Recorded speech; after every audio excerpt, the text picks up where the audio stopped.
बहुत साल पहले की बात है। एक छोटा सा गांव था जहां सड़क खत्म होती थी, वहीं से जिंदगी शुरू होती थी। गांव के बिल्कुल आखिरी छोर पर एक कच्चा सा मकान था। दीवारों पर दरारें, छत से झांकती हुई बल्ली।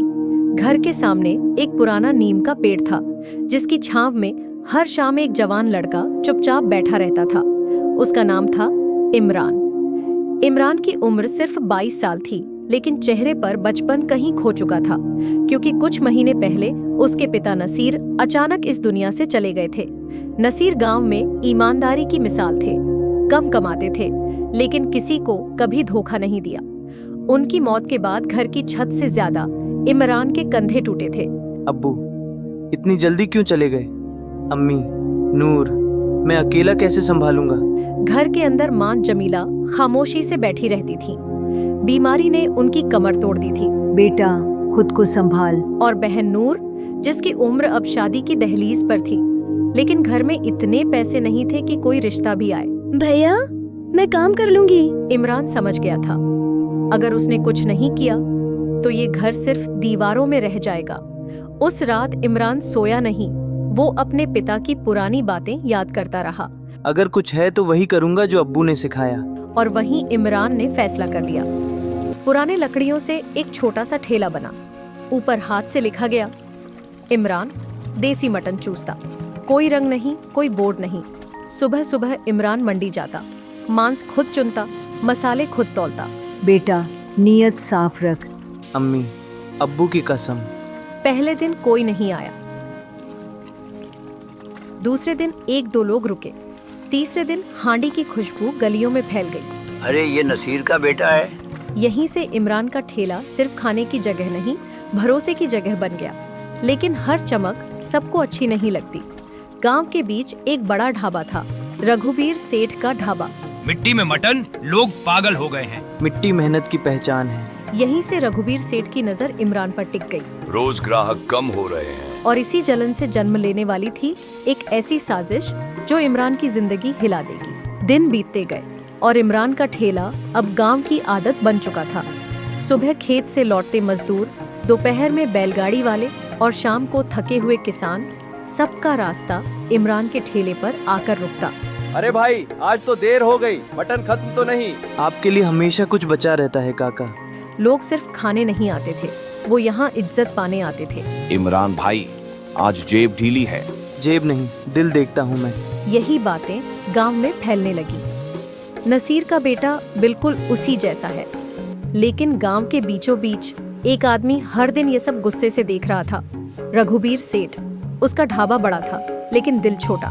रोज ग्राहक कम हो रहे हैं। मालिक, लोग कहते हैं वहाँ स्वाद के साथ इज्जत भी मिलती है। इज्जत? एक ठेले वाला मुझे इज्जत सिखाएगा। रघुबीर सेठ को एक नाम बार बार चुभता था, नसीर। 20 साल पहले नसीर ने मेरी नाक में दम कर रखा था, और अब उसका बेटा बलवंत चालाक था। वो जानता था सीधा टक्कर बेकार है। मालिक, अगर ठेला तोड़ना है तो स्वाद नहीं, भरोसा तोड़िए। कैसे? मटन ही उसकी ताकत है। रघुबीर सेठ की आंखों में एक अजीब चमक आ गई। मतलब? उसी के हथियार से उसी को मारना? बिल्कुल मालिक। गांव के बाहर एक पुरानी दुकान थी, कसाई कादिर की। सालों से यही गांव को मटन देता आया था। कादिर भाई, हमेशा की तरह अच्छा माल देना।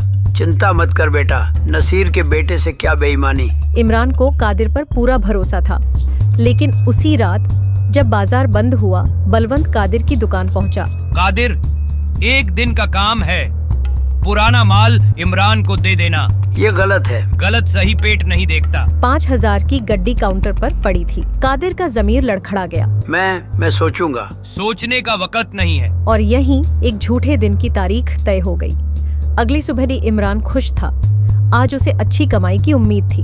कादिर भाई, आज ताज़ा और बढ़िया देना। आज कुछ खास लोग भी आएंगे। हाँ, सब ताज़ा है। इमरान ने मांस लिया, लेकिन दिल में एक हल्की सी अनजानी बेचैनी रह गई। शायद मैं ही ज्यादा सोच रहा हूँ। इमरान को नहीं पता था कि जिस भरोसे से वो घर लौट रहा है, वही भरोसा अगले दिन उसकी सबसे बड़ी परीक्षा बनने वाला है।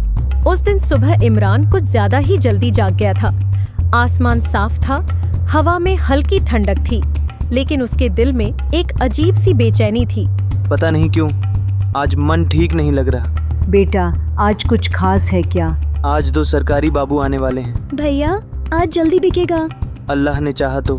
इमरान मांस लेने पहुंचा। कादिर कसाई आज आंखों में आंख डालकर बात नहीं कर पा रहा था। कादिर ने पुराना मांस निकाला, ऊपर से थोड़ा ताज़ा खून डाला। आज रंग कुछ अलग लग रहा है। शक कर रहा है मुझ पर? तेरे बाप नसीर के नाम की कसम, बासी होता तो मैं खुद न बेचता। नसीर का नाम सुनकर इमरान चुप हो गया, भरोसा जीत गया। घर लौटकर हांडी छड़ी, लकड़ियां सुलगी, मसाले पड़े, लेकिन अम्मी, खुशबू कुछ अलग है। शायद लकड़ी गीली होगी, ज्यादा अदरक डाल दे। इमरान ने पूरी जान लगा दी, लेकिन दिल का डर कम नहीं हुआ। दोपहर होते होते ठेला लगा। पहले कुछ मिनट कोई नहीं आया, फिर लोग आए। इमरान बेटा आज देर हो गई। पहली प्लेट लगी, पहला कौर गया। अरे ये क्या खिला दिया, बदबू आ रही है इसमें। तभी भीड़ में से बलवंत आगे आया। अरे गांव वालों, अब समझे, यही है इनकी सच्चाई। नहीं, मैंने जानबूझकर कुछ नहीं किया। जानबूझकर हो या नहीं, झर तो झर है। भीड़ बेकाबू होने लगी। इमरान तू भी हमें धोखा देगा? अब हम रघुबीर सेठ के ढाबे पर ही खाएंगे। इमरान का ठेला टूट नहीं रहा था, वो तन्हा हो रहा था। शाम तक कोई नहीं बचा। इमरान खाली बर्तन समेट रहा था। क्या सच में मेरी ही गलती थी? उधर रघुबीर सेठ का ढाबा भरा था। देखा बलवंत, ईमानदारी भी पेट नहीं भरती। घर पहुंचा तो जमीला समझ गई। बेटा आज कुछ बहुत गलत हुआ है। अम्मी, लोग मेरे बाप का नाम ले रहे थे। जमीला की आंखें भर आईं, नसीर का बेटा हार मान ले, ऐसा कभी नहीं होगा। लेकिन इमरान नहीं जानता था कि उसी रात किसी ने पूरा सच अपनी आंखों से देख लिया है।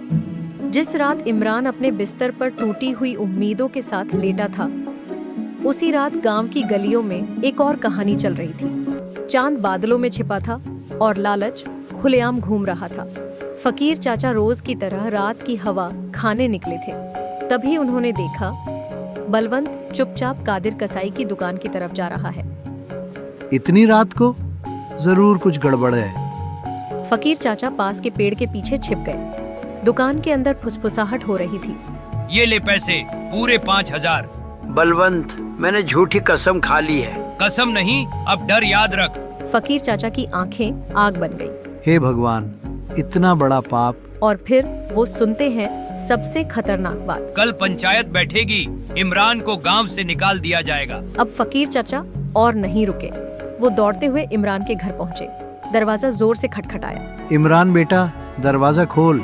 चाचा, इतनी रात को? फकीर चाचा ने इमरान का हाथ पकड़ा। बेटा तू गलत नहीं है। सब कहते हैं मेरी गलती है। फकीर चाचा ने पूरी साजिश एक एक करके बता दी। पैसे, धमकी, झूठी कसम। तो कसाई भी मिला हुआ था। लालच सबको गिरा देता है बेटा। इमरान की आंखें नम थीं, लेकिन आवाज मजबूत। चाचा, मैं हार नहीं मानूंगा। सुबह होते ही गांव में खबर फैल गई, आज पंचायत बैठेगी। आज फैसला होगा उस ठेले वाले का। इमरान शांत था। उसने फिर से हांडी चढ़ाने का फैसला किया। बेटा लोग तेरे पास आएंगे भी नहीं। आएंगे चाचा, भूख और सच किसी का डर नहीं मानते। इस बार इमरान मटन सीधे शहर की बड़ी मंडी से लाया। खुद चुना, खुद जांचा, हांडी छड़ी। आज खुशबू अलग थी। ये वही पुरानी खुशबू है। लोग रुकने लगे। खाकर देखो, फिर फैसला करना। पहला निवाला पड़ा, फिर दूसरा, फिर भीड़। इमरान आज तो पहले से भी बढ़िया है। अब सवाल खड़ा हो चुका था। पंचायत में फकीर चाचा आगे आए। पंचो, अब सच सुनो। कादिर कसाई बुलाया गया। उसके हाथ कांप रहे थे। मुझसे गलती हो गई। शर्म करो। रघुबीर सेठ नजरें चुरा रहा था। पंचायत का फैसला साफ था। रघुबीर सेठ का ढाबा खाली पड़ने लगा। कादिर कसाई गांव छोड़ गया और इमरान, वो फिर से खड़ा था। आज अगर अब्बू होते। वो है बेटा तेरी ईमानदारी में। जिस दिन सच बोलता है, उस दिन झूठ खुद ही चुप हो जाता है।